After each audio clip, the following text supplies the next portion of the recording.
The Western Hemisphere is going to belong to the United States of America. The Monroe Doctrine is now the Donroe Doctrine, okay? Let's get into all this. We're just going to get right into it. I am so excited. I am so here for this. Anyway, this is Iran declaring war with America. Now, full disclosure, I'm fairly certain it's not like an absolute, like, official declaration of war, but it is still the Ayatollah was like the Ayatollah was like, no, we are in a total economic and we are in a kinetic war with America, and things are getting crazy. So anyway, PBD talked about it on his podcast. This is his YouTube channel, Valuetainment. Go to it, subscribe to it, do all the things. I'll link it in the description of my video, obviously. But yeah, let's talk about it. Iran is upset, and they came out flat out, no longer holding back. I mean, it's not like they've been holding back for 46 years. But Iran declares... I imagine they're upset. Much like Venezuela, they were also embarrassed on the global stage by the United States. And listen, I don't care. I don't care at all. Listen, America stood up and slapped the terrorist dictators, and I love it. Total war against U.S., Israel, and Europe as Islamic Republic seeks to expand nuclear facility. Wait, hold on. Why would they add Europe into that? Like, well, okay, I guess this is Iran. I mean, all right, fair enough. Okay, that's like for whatever reason, that's like the one Muslim country. That's fine. Meaning, we don't give a shit if you want to do it, because the sanctions right now are so bad in Iran. Let me read this to you. Iran's president declared war against U.S., Israel, Europe, just as Tehran looks to rebuild its nuclear capabilities. Masoud Pezeshkian made the bold statement in an interview published in state media Saturday. Barron's reported, in my opinion, we are at total war with the U.S., Israel, and Europe. They want to bring our country to its knees, Pezeshkian said. This war, listen to what he says, this war is worse than the one launched against the U.S. by Iraq. Okay, so the Islamic Republic of Iran, okay, is the head of the government of Iran and the second highest ranking official. Okay. Oh, this person. I don't know how to pronounce that name. Anyway, okay, all right, whatever. This is in the 80s when Saddam Hussein was there. On closer inspection, it is far more complex and difficult, he said in a reference to the 1980 to 88 war with Iran's western neighbor, which when I lived in Iran, in Tehran during those 8 years as well, the claims come amid UN sanctions on Iran, orchestrated by France, Britain, and Germany due to the regime's continued pursuit of nuclear weapons. It also followed the 12-day war with Israel in June, when the Jewish state obliterated much of the Islamic Republic's nuclear capabilities with the assistance of devastating U.S. strikes. As tensions between Middle East rivals ramps up, a Tehran-backed candidate is also likely to win a major election to a leading role with Hamas. Khalia El-Hayya, a Palestinian politician, is expected to beat out Hamas's chief. Oh, wow, it's weird. I didn't realize the government of Iran was connected to the terrorist organizations ISIS and Hamas and Hezbollah and yada yada, because they all have dumb names. Khalid Mashal in an Al-Shabaab's been getting a lot of money from us recently, and they have links to Al-Qaeda. Election for head of the group's political bureau, which could be decided in the coming days, sources told Saudi Arabian outlet. Let me give you some numbers, folks, before I come to you. Rial is like a dollar. Rial, you know, their currency is Tuman and Rial. Like we have the dollar, that's what Iran has. In 1979, when the revolution happened and a lot of Iranians escaped and they brought No, what they have now is toilet paper. their dollar, their money from Iran to... Listen, Iran's money is irrelevant at this point. So is Venezuela's, if we're just being completely honest. But like, it's completely irrelevant. And like, the U.S. dollar isn't the strongest, I don't think, because I'm pretty sure the euro is a little bit like it's like 1.04 American dollars equals 1 euro or something like that. But that might change given recent events. Either way, Iran's is just super bad. And so what they essentially have is toilet paper. Here, they had For every dollar, it would cost you 70 reals to have a dollar. So if you had 7 million reals, you're probably coming here with $100,000, just to kind of give you some numbers of what it looks like. Today, each dollar today in Iran is 1.437 million 500 reals. You want $1, you need that amount of reals to buy a dollar. Like it I said, dropped 7% this week. They're saying it's going to be. Like I said, Iran does not have a currency. They have a federalized toilet paper. Going to 2 million reals. There's protesting in the bazaars. Rob, I'll send you a couple of the clips here. But first, Adam, I'll come to you and I will show some of the clips of what's going on in Iran. Adam, go ahead. Is this the beginning of the end of the Islamic Republic regime? That's a legitimate question. So, I'll pretend I'm a politician for a second. You know how politicians ask, is your life better than it was 4 years ago? Yes or no? Vote for me to change. I'll ask the people of Iran, I'll ask the people of the Middle East who have suffered through this Islamic terrorism regime. Is your life better now than it was 5 years ago, 10 years ago, 46 years ago when the Ayatollahs took over Iran? No. They're one of the top 10 countries in the misery index. Inflation, unemployment, misery. They've been funding terrorism all around the world. We're talking about. Okay, yeah, no, that's fair. They are the largest state sponsor of terrorism on the planet. That is 100%. Like that is a known thing, and that's, you look it up yourself by all means. I don't care. Anyway, also another thing is to tie it into Venezuela, which is what kind of Trump's been going after right now.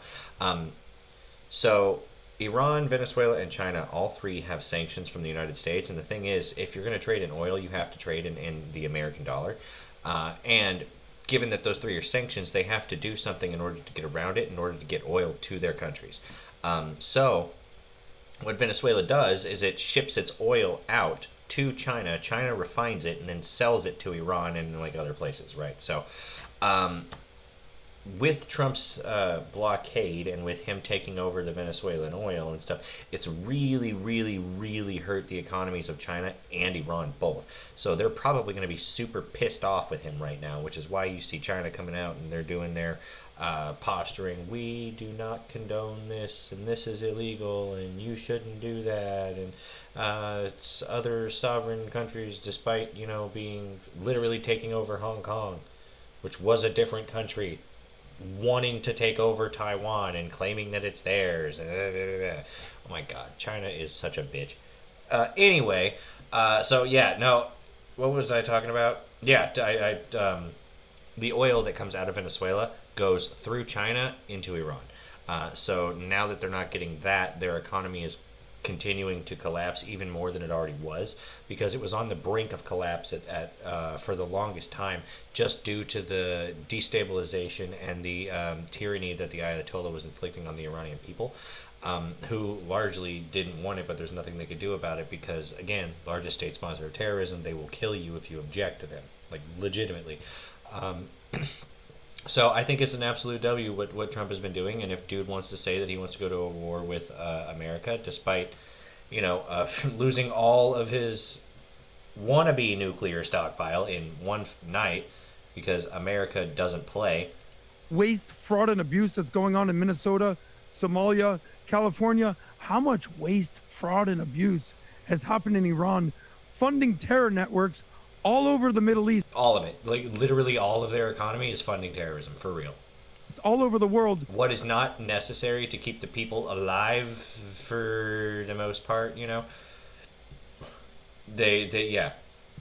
all of it. And they get a bunch of money from other countries, and during the Obama administration, they were getting pallets of cash. Literal pallets of cash. What? So you have no money? And most importantly, and here's the kicker, have no water? This is a desert, barren land. And Iran is struggling with food, their economy, and drinking water. Walk me through. Tehran faces intensifying water crisis as reservoirs decline. So they've been pouring all this money into Hamas, Hezbollah, the Houthis, trying to tear down Israel. And look where they are now. Their people are desperate. They're revolting. Women are refusing to wear a hijab. They've killed more people in the last year than ever before in terms of their own people, hang their own people. And how have your people been served by this? So you're going to lose people when they don't have water. You're funding terrorism, but nobody has water. So, and now are they changing? I mean, man's making a good point. You really need the water thing. You really need the shelter thing, and they don't have very good shelter.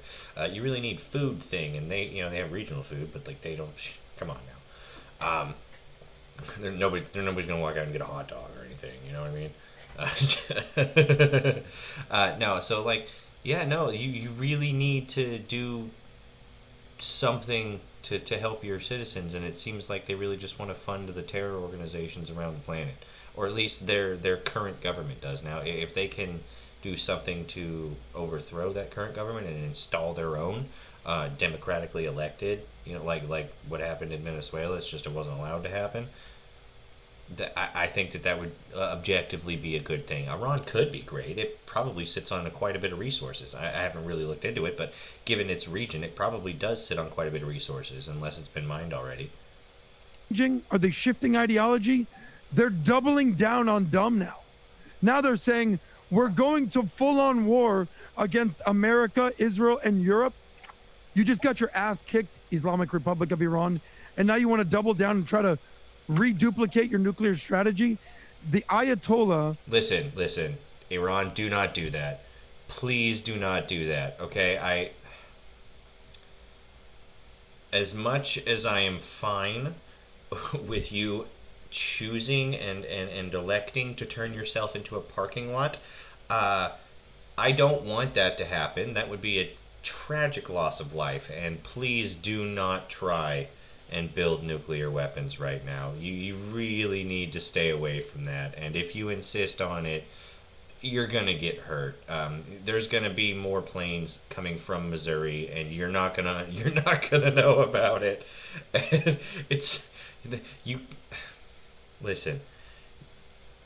We ripped a dictator out of his bed in the middle of the night and took 0 losses. Killed 40 of his men. Do not do this. Who's how old now? 80-something years old. My opinion, as soon as this guy is dead, and it might come soon, that's the wrong guy, this whole regime is going to crumble, and everyone is waiting on the day for that to happen. Here's a question, though, while you're saying that. Let's say it crumbles. Fine, it crumbles. Look, I'm just saying, it might be a blue, like a green screen or a background on his camera, but I choose to believe this is PBD's just real house, honestly, or it's a vacation home for him. Who's replacing them? Who? Who's going to be the replacement? What kind of a person? So the challenge isn't what's about to happen. The challenge is who is replacing this regime. A Wall Street Journal story just came out a couple days ago, day after Christmas, talking about how Iran is easing its social rules amid crisis, but crushes dissent. Live music is blaring on the streets of Tehran. Rob, you can show that one video. Women are ditching their mandatory hijabs, and young people are dancing in cafes as authorities allow a degree of social freedom not seen since the Islamic Revolution of 1970 time. At the same time, a widespread crackdown on dissidents and have executed more people this year than in nearly 4 decades. That's what Anna was talking about. More people executed this year than nearly in 4 decades. Both moves have same objective. Well, I mean, again, they're the type of regime that if you step up and stand out against them, that they're just going to kill you in the streets, and they're going to want to try and make a public example of you to discourage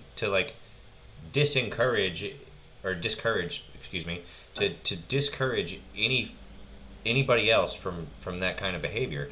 And there's recently been a lot of unrest in Iran, particularly after the bombings from the U.S. So yeah, I would imagine there probably is quite a bit of people that are just dying in the streets. And again, that's a terrible tragedy. But if you have not gotten your family out of this country by now, given how long they've lived under this, I only have sympathy for you if you're a kid at this point, honestly. objective, preserving a system still shaken by last summer's 12-day war with Israel and by sanctions that have sent the economy spiraling. Because like kids don't, they, if they're young enough, they just don't know, right? They just don't know any better. If they're a little older, then they might not be strong enough to get out, or quite smart enough yet to get out on their own. But if you're a full-grown adult and you can't get out, listen, you can sneak away in the middle of the night. All right, you can figure it out. I promise. The regime has one. When your life is in danger, you can figure this out. I promise you. If it is bad enough, you can and should and would leave. Goal, and that is to make sure there's no collective action, no uprising, said Fatemeh Hariaju, a former member of the Iranian parliament who is now living in exile in the U.S. They feared that if they enforce the hijab, there will be another uprising. They decided they can't fight people on every corner. So what does this really mean, though? What does this really mean? I mean, do you think a person is going to come in and not see all the opportunities of stealing money from the Iranian people? I don't know. Do you? That is kind of funny. They're like, okay, all right. I know there's a lot of unrest. We're not going to force the women to wear hijabs anymore. Maybe you can have your faces back. Think there's going to be a monarchy? The fuck out of here! I bet that's not even what's going to happen. I bet they're still going to do it. They're just going to tell the media and the rest of the world that they're not. Monarchy in Iran, like they're going to want a monarchy back in Iran with somebody out here. You need a very, very strong personality for somebody to come in to address this. And quite frankly, I haven't seen that person yet. There aren't too many people in the world that want to see a strong personality come out that's fearless, that can stand against these guys and talk to them and sell the dream of what the future of Iran could look like. I haven't seen that person. A person that's willing to go beginning to the end to make sure Iranians will be free again. The good news is the Iranian people themselves are fed up. They're sick of it. I just hope they choose somebody, they get behind somebody that believes Iran can be free again, a place that all of us can go for vacation. We're on the mountains this weekend and doing amazing trick skiing, and everybody's taking notes on the way we're skiing. And Dylan says, hey, Dad, does Iran have mountains? I said, of course Iran got mountains and snowing. Really? Yes. Rob, can you just go to Google and put Iran skiing mountain 70s? Just type in Iran mountains skiing 1970s and just look at these pictures and go to images, okay? And look what Iran looked like. This is Iran. Dude, they were just like a regular, just like a regular country, full democracy, allowing you to kind of do your own thing. That's interesting. Sucks that the terrorists are in charge. That's not Aspen. That's not Whistler. That's not Lake Tahoe. That's not Big Bear. That's not Montana. That is Iran, folks. That is not at all what I picture in my mind when I picture Iran. But he did say this was in the 70s. That one says Iran in 1952. It's funny that there's snow, but it's not cold enough for Bro to wear a jacket. Iran. Nah, the man was just built different back then, that's all. Look like that in the 70s. You ain't got that today. You ain't got that going on today. You got to have a hijab while you're going down skiing. It was a very different climate then than today. And because at the time, the Shani was, there's so many things I've been reading and studying lately with the Iranian Revolution that happened that it's a scary sight that these guys have had control over Iran 46 flipping years. Anyways, let's get to the next story. And then just to put a ribbon on this, where's the crowd that was so against America striking Iran? Where's that crowd now? The Dave Smith, the Candace, the Tuckers, where are they? Silent as hell, because look at what America, in behalf of Israel, has done to the people of to the Iranian regime. They're about to crumble. It turns out Trump knows what he's doing, is all I'm saying. You're welcome, Jews. Just saying. Yeah, well, listen, too early to jump to conclusion as if the victory's been done. Never underestimate the power of Houthis, Hezbollah, and the IRGC to find a way to hold their... Look, I'm good with it. It's the U.S. and it's Israel against the world. I'm fine with it. I'm fine with it. Look, they can have the Eastern Hemisphere, we can have the Western Hemisphere, or however it works out. People, They can have like Africa and Asia, and we'll have Europe and the Western Hemisphere. I think that's a fair trade. Like they can have Australia too, or I don't know which hemisphere is Australia on technically. I don't know. All right, a anyway. chokehold on their people and not allow freedom to come their way. Right now, with everything that's happening, I think the spiritual battle that the nation, that the world. Full disclosure, and listen to the hot take, I think that we should allow global warming to happen to an extent, because I really do think that if we allow a lot of the ice to start to melt, then we can expose more land, potentially for farming, for some type of industry, for science even, because it'll expose maybe some more fossils or some flora from ancient times, or stuff that are stuck in permafrost, or or whatever, right? And Antarctica, I think, has a lot of potential. Greenland also probably has a lot of potential, even though it's kind of just like a massive lake. And I feel like if I looked into it, and if Greenland was to completely melt, it would create the largest freshwater lake on the planet right in the middle. But Antarctica is largely just land. And I think that we could benefit from having another continent, honestly, that is livable. World is going through right now. I think it's more obvious than I think it's ever been. And I think letting people know. I was watching Gladiator, and they kept saying, hold the line. I watched another movie. I was watching Game of Thrones. Hold the line. When it comes to Christianity and your spirituality, I think having faith and not caring about anything. Dylan, I actually, Pat, and you remember this on the plane coming here, guys. On the flight here, the turbulence was so that I have my biggest fear of all is flying. Ask Pat. I'm sitting next to Pat. We're dropping. By the way, we're in Aspen. The mountains are like this. The altitude, it's horrible. And we're coming in for landing, and we finally all nervous. And then Pat's like, ask Dylan, like, Dylan, were you worried? Were you worried? Were you scared about anything? And Dylan, how old is Dylan, Pat? 12. Pat?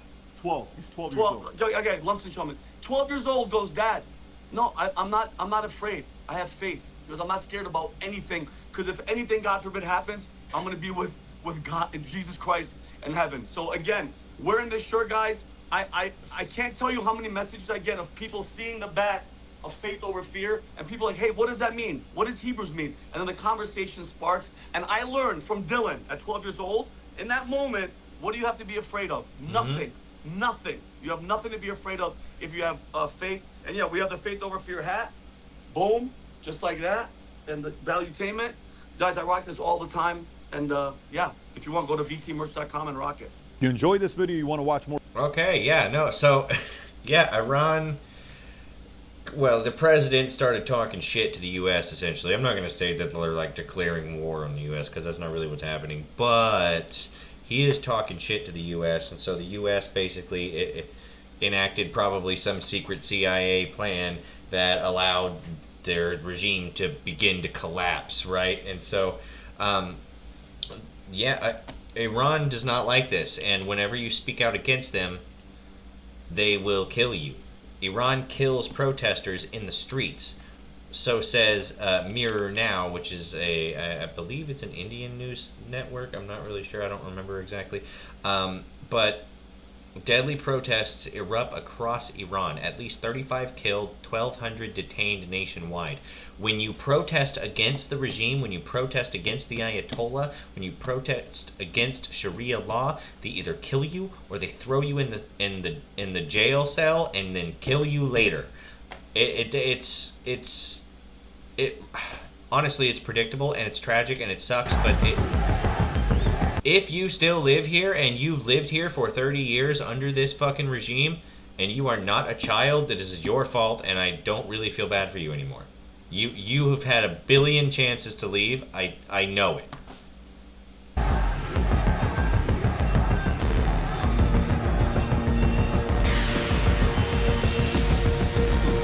Iran was lost a long time ago, man. This isn't something that's new.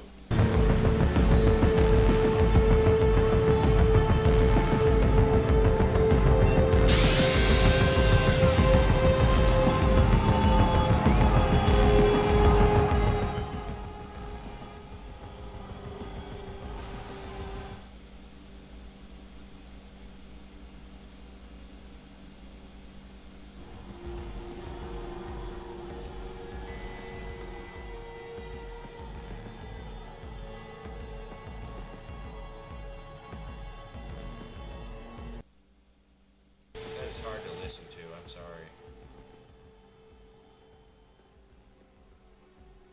Okay, alright. Okay, alright.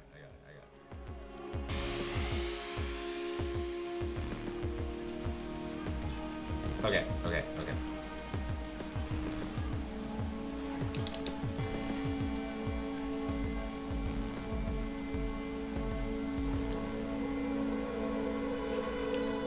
Jesus, man.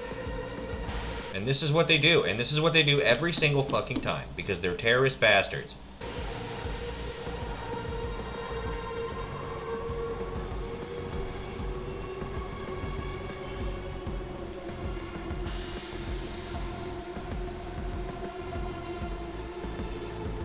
Of course they are, because they can't find a positive PR spin on it yet.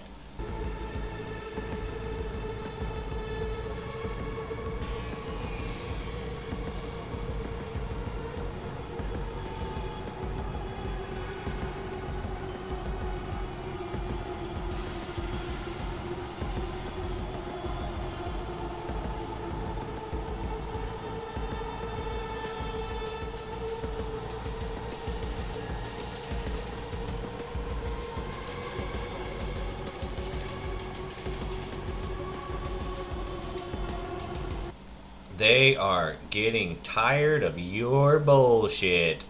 Dude, it is 2026 is going to be the year we get rid of the terrorists, man. We are so back, baby.